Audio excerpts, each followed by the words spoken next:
All right, here we go. Growth Gets It podcast. We have a visitor today. Our guest is Matt Collins of Sun Ant. I start this podcast like how I start my depositions. So if you could say your name and spell your last name for the record. I can, yeah. Matthew, or Matt, that's Matthew, Collins, Collins. So every deposition that I take, I have the not the victim, but the deponent, say their name and spell their last name for the record. So then I kind of get that instant understanding of who I'm asking questions of, and I don't say their name wrong or spell their name wrong. So, Matt, thank you for being here. This is our opportunity to kind of get a sense of other businesses around and figure out what makes entrepreneurs and people in the Milwaukee area kind of tick when it comes to starting a unique business. And this is your business, Sun Ant, does internet web development. Would that be the right? I mean, I guess I don't say internet because it's web development. Right. There wouldn't be any other type of web development, right? I mean, it's web development. How would you describe your business? I would say we do web development. So we build websites. We refurbish websites. We work on other people's sites, obviously. We can build everything from, the ground up, or if someone needs additional functionality, that would be stuff that we do in the web development sphere, whether it's informational or e-commerce. And what's your role at Sun Ant? I'm the GM. And one of the partners, yeah. Okay, so you're an owner and then the GM, so the general manager. So are you doing more managing, or are you doing more web developing?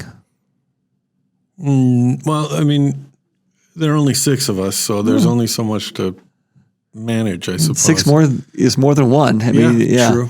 So, no, I do a lot of production, as do the other folks at the shop. So, managing just means I get to do podcasts, right? Yeah. Do you send the bills out? Like, I guess that kind of stuff. So that's somebody else that does the bookkeeping business aspect. Yeah. Yeah. Okay. So I write most of the proposals. I do most of the discovery. Obviously, we'll have, senior developer, and when needed, I'll say, hey, Damon, can you help with this? Or make sure I'm looking at it properly, asking the right questions. Yeah. So yeah, I do mostly proposals and I do development, but I'm not like a senior developer. So yeah. You wouldn't want me actually writing like code. That would be bad. So do you guys actually write like the HTTP code? Yeah, I remember back in the day, back in the 90s, when I was right in college, our website was something like vaxa.wisc.edu/something else, and we had a class in writing HTML. So do you still, where you're writing /this/that, or is it more like plug and play or pushing buttons that that will write the code for you? Well, I'm definitely a plug and play guy, only because I don't have the chops or the desire to be able to be a senior coder. But our seniors and even our juniors, code in all manner of, in the languages that we need them to code in. But for the most part, these days in web development, there are a lot of sort of plug and play.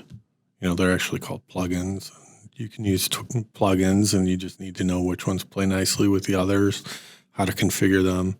So our value add is doing a ton of discovery and then determining, how to fit the site to the client's kind of business model, right? So there's some, pretty tricky stuff that we do.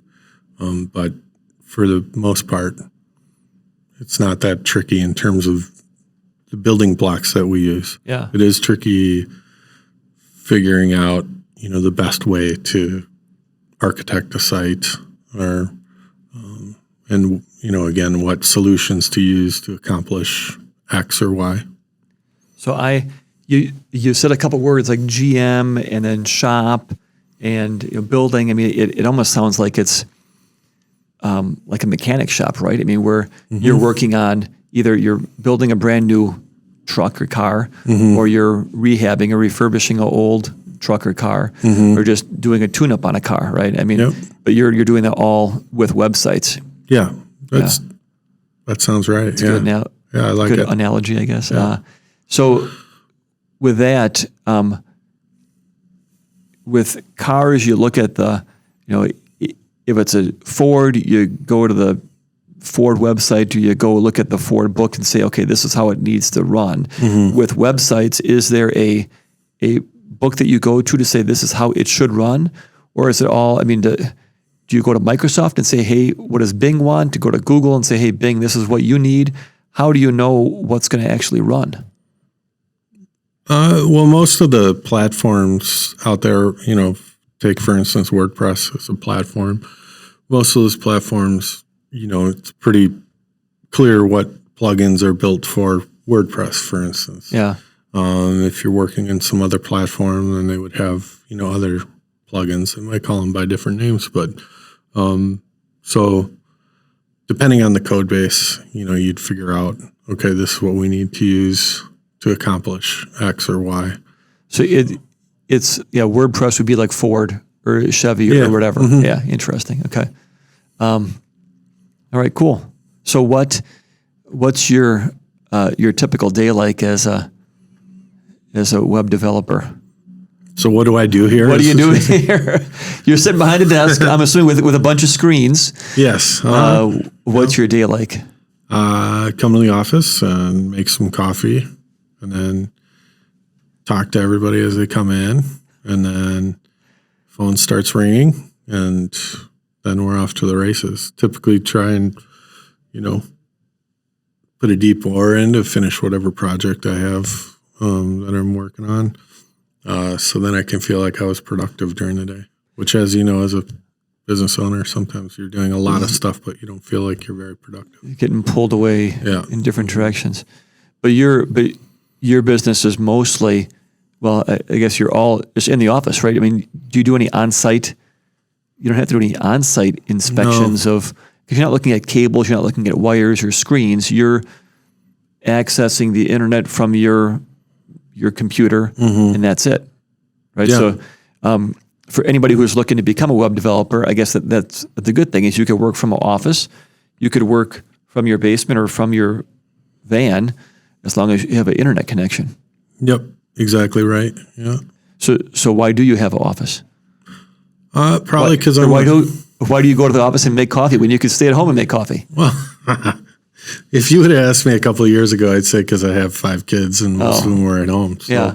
But I mean, I'm a Xer, so kind of accustomed to that. Yeah. And sort of what my dad did, and I suppose his dad did. Yeah. We go to work. You get your lunchbox and go to the office. Yeah. I mean, but there is actual, I think, efficiencies with regard to our team. And, you have conversations outside of scheduled meetings. And so, perhaps someone needs some additional, help, or something's going on and they want to talk about it. And so, and that's difficult to achieve, I think, if everybody's working remotely.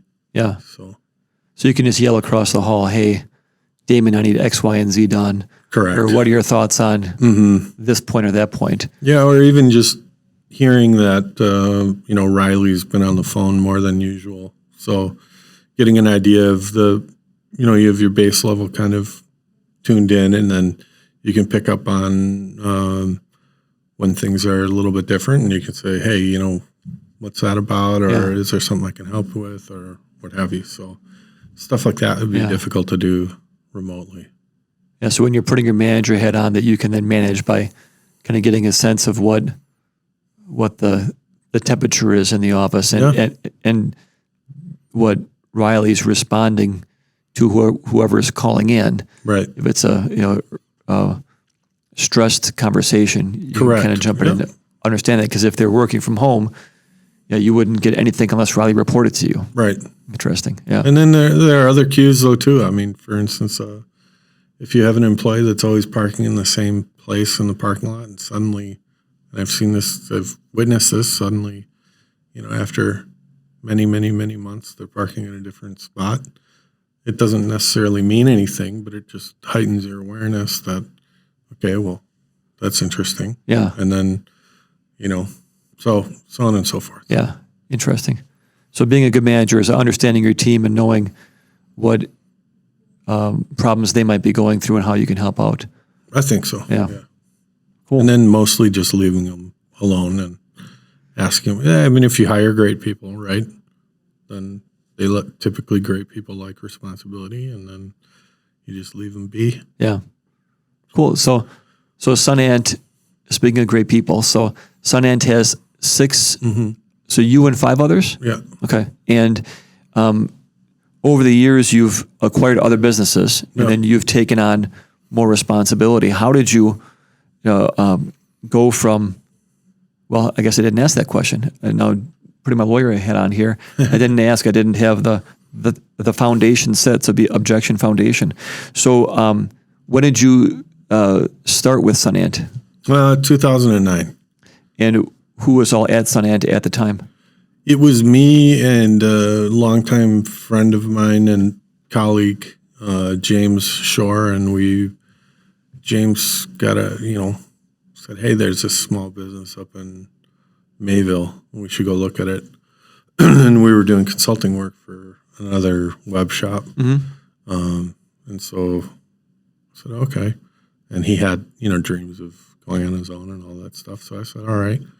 So we ended up purchasing that business. And it was a tiny, tiny business. If they had 24 clients, I'd be shocked. But they were good-looking websites. Yeah. And so we needed a portfolio. We couldn't claim any of the stuff we'd worked on in the previous, 10 years, right? Yeah. Because we were doing it for other people. So we purchased that shop and moved it down to, I think, Capitol Drive somewhere. And then James died. Oh my gosh. Yeah. I didn't expect to go there. Well, Holy cow. Sorry about that. No. I mean, within like 2 months. Oh my goodness. So then I had to determine, okay, am I going to stick this out, or not? Oh, and you had known James for years. Yeah, ages. Yeah, he was a dear friend. Oh my gosh. Yeah, it was interesting. So here you are. Yeah. Brand new business. I'm assuming you quit your old job? Yeah. And have this brand new business with just a couple dozen clients. Yep. So then what happens? So then, then like I said, I kind of thought about it a lot and prayed about it, and then finally just said, you know what, I'll go in tomorrow, and if it seems like I should continue, I'll go in the next day and just reassess day by day. Yeah. So that's what we did. And thankfully, I had friends from, for instance, Damon from a previous job, and he, I guilted him into coming over to the business for a week to figure something out, and then he never left. So, okay. Yeah. So then it went you and James, then to you and Damon. Yeah. And then you've grown since then, and you've purchased other businesses since then. Mm-hmm. Okay. So Anthony, he's the third partner. So it's me, Damon, and Anthony. And Anthony actually, when we were packing up the hardware from this purchase in Mayville, we kind of threw him in the truck with it, and then brought him down. So he became a partner. Once James passed, then I had to kind of say, okay, well, I don't feel like necessarily doing this alone. Yeah. Right? So then I made Damon and Anthony, partners, and then we've been doing that for 14, nearly 15. Wow. Yeah, 14 years.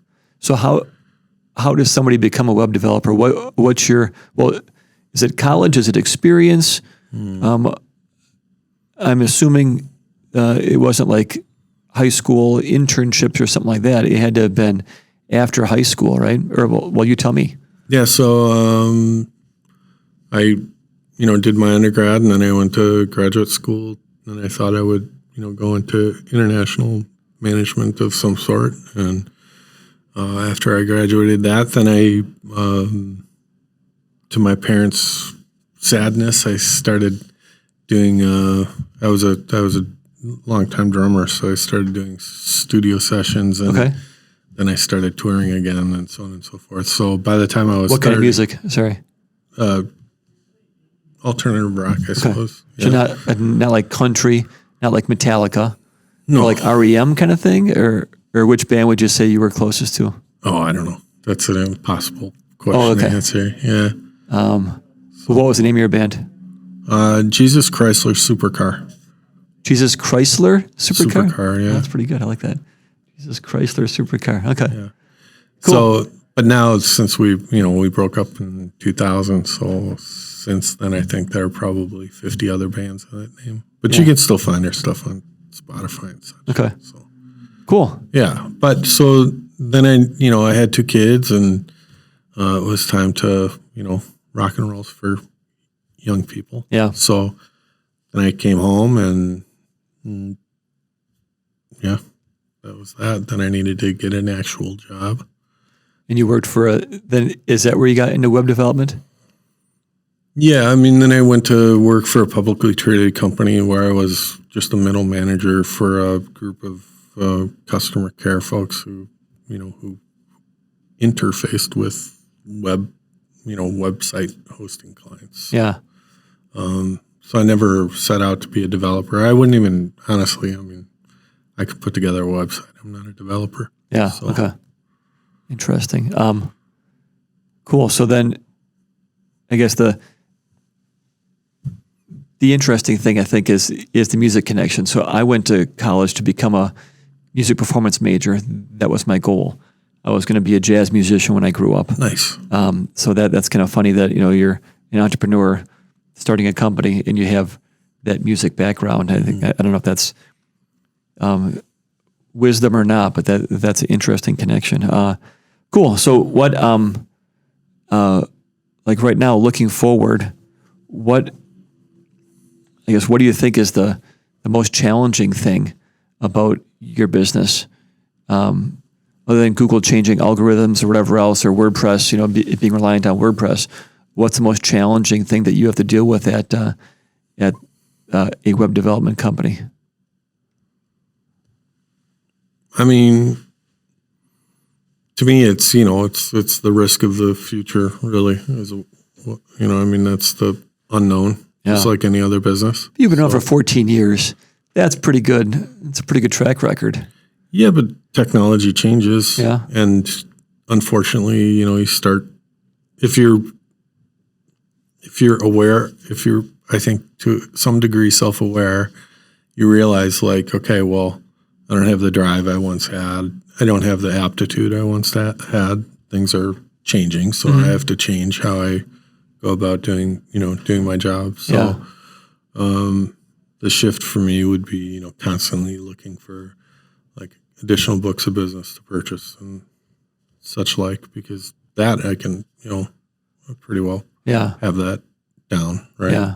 But the technology would probably be that's the one gray area. 10 years from now, is my web shop worth anything? Our websites, are they fundamentally the same as they are right now? So, these are... That's a good point. Yeah, does Google have something where the Google business profile is everybody's website and Google just takes over it, so you don't have to have, Google doesn't really recognize websites anymore. Interesting. So or ChatGPT, you have some AI that's creating websites versus you. Yeah, we've already tinkered with that just to see to what extent. Yeah. And, it's not quite there. There's no question it'll get there. So I'm not sure. Depends. Yeah. Do businesses still want to have, full control over, I guess, being the source of their information? So for now, the answer is yeah, right? Yeah. But I don't know. That would be maybe the only thing that I kind of go, So the fear of what's going to happen. Well, then this goes back to really becoming, being a lifelong learner, right? Where you're always learning what's going on in your business and what's going to happen next, and understanding kind of where the road might take you. Yeah. Is there anything that you, are there any podcasts or books or magazines or websites that you go to help you in your management position? No, I mean, if I have a moment of pause or what have you, then I might, reach out to, I guess, a couple mentors and say, hey, what are your thoughts about this or that? But really not, big, not so much, I would say. So more like a mentor, a mentor relationship. Yeah. Cool. How would you define success in your business? Well, I mean, there's only one way to define it, really. I'm sorry, but I gotcha. At the end of the day, are you profitable or not, right? And then everything after that is great. Yeah. So, are you profitable or not? And can you sleep well at night? So those would be the two things. Yeah.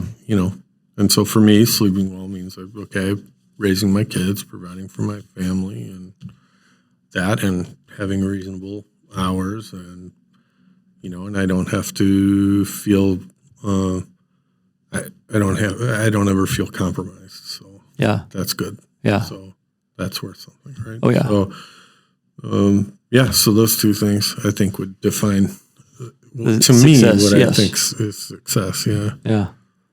Cool. All right, let me go.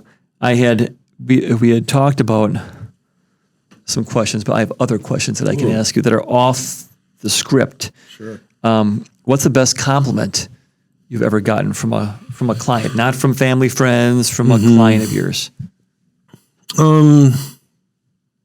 Well, I mean, when you see the impact that you've had on a small business, and suddenly they're just, simply because you assisted with something as seemingly mundane as a website, this will happen in especially in e-commerce settings.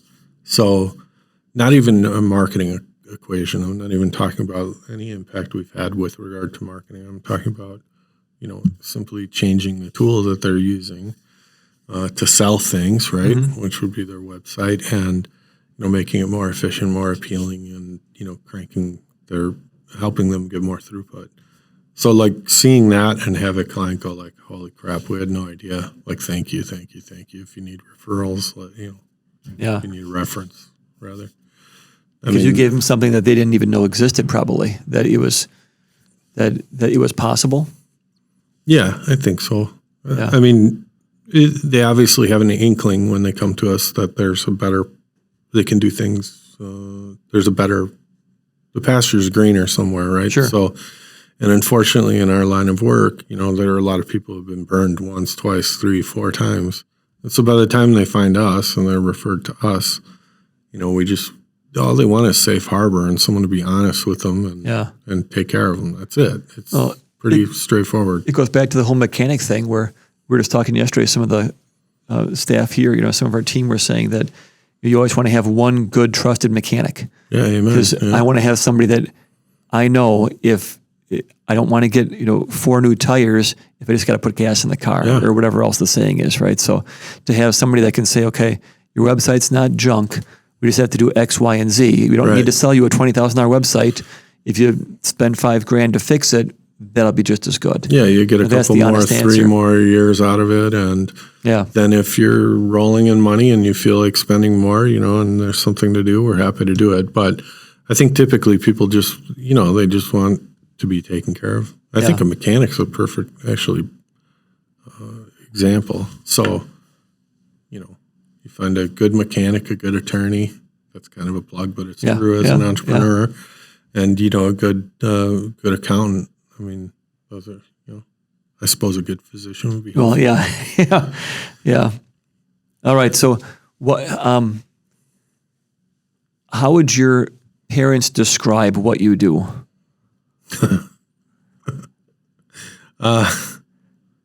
Boy, I don't know. I think my dad's 94, so he, he'll call occasionally for me to fix his phone. So I think maybe what I do is, I think theoretically maybe he gets it if I talk to him about it. But yeah. He would say he runs a business. He runs a business. There you go. Yeah, I've had a relation of mine say shyster lawyer more than once. It's like, well, we're not all shyster lawyers. There are some honest lawyers. I am your cousin, friend, right, grandson, whatever I am. I don't think I'm the shyster lawyer, but right. It's fine. But there's people have some idea when they think, well, a web developer, what the heck's a web developer? I think that's interesting. Yeah, here's my phone, fix my phone for me. Yeah. What's the biggest, and we're getting close to the time here. I can't believe it. If this is accurate, that we're already almost to the end. We're getting pretty close. What's the biggest, I guess, myth, or what's the biggest misconception about what you guys do over at SunAnt? A lot of people confuse us with like a full service agency, maybe, and like a marketing agency. Right. And we do quite a bit of fulfillment for marketing agencies. They're kind of a different breed, and they have typically have a different, value proposition. So heavy on, design and like market position and voice and things like that. We could do maybe we could take a good swing at it, but it's not the same. Yeah. So typically those agencies, they exist for a reason, and they do, good things. They don't necessarily want to have 6 web related professionals working on their team because we're web professionals and we're not agency people. So that might be, one misconception. The other misconception, which kind of joke about it, is a lot of times, not a lot of times, but frequently you get the sense like folks think that it's kind of a website's like a toaster where you just pull it out of a box and plug it in. It's like, well, no, not really, but it can be if that's true. But I think you probably get that from the GoDaddy ads or the is it Wix or those ads where you can get a website and you just pay us $10 or whatever it is, $28.99, and you can get a free website. Yeah, and I mean, there's a place in the market for that, obviously, right?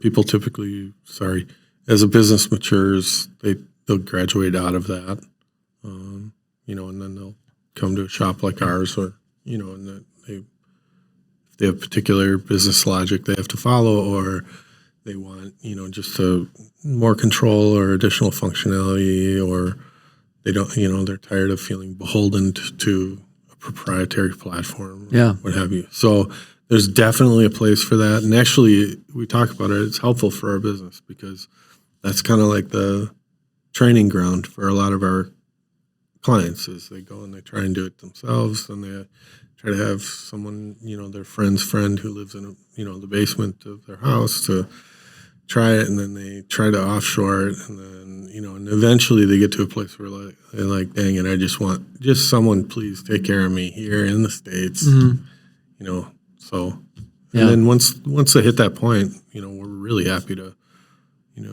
assist. Yeah.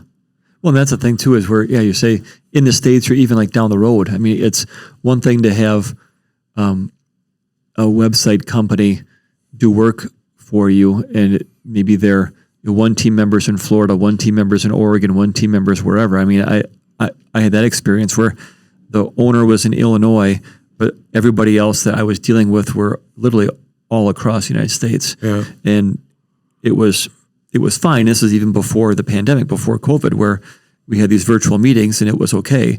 But it's different to be able to sit across the table from you and have you pull something up on the screen and know, well, your fingers are the ones, you're the guys, you're the people that are going to be doing the work on this.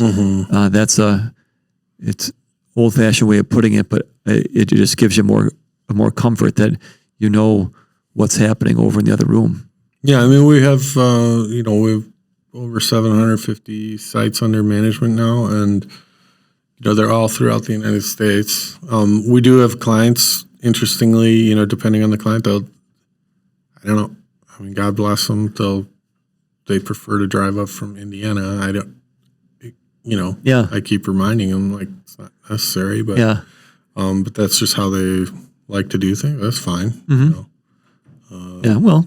We offer free coffee. So Free coffee? Yes. Oh, that's a game changer right there. Cool. Well, I think now I've gone over the time. No, I just said we're on time. Now I think we're over time. So, all right. I appreciate it. Thank you for the time. So how do you find Sun Ant?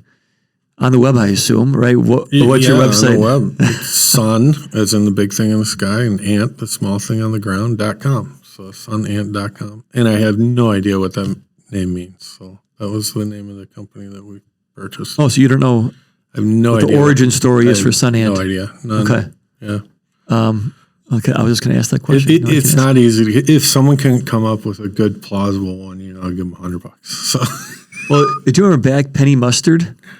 Used to be called PM Bedroom Gallery. Yeah, right. And they had ads that if you help us figure out what our name's going to be next, we'll give you X amount of money. Yeah. And they had like this big competition to figure out Penny Mustard. Yeah. And then there was I think it's from a Bible story. I think that's where Penny Mustard came from.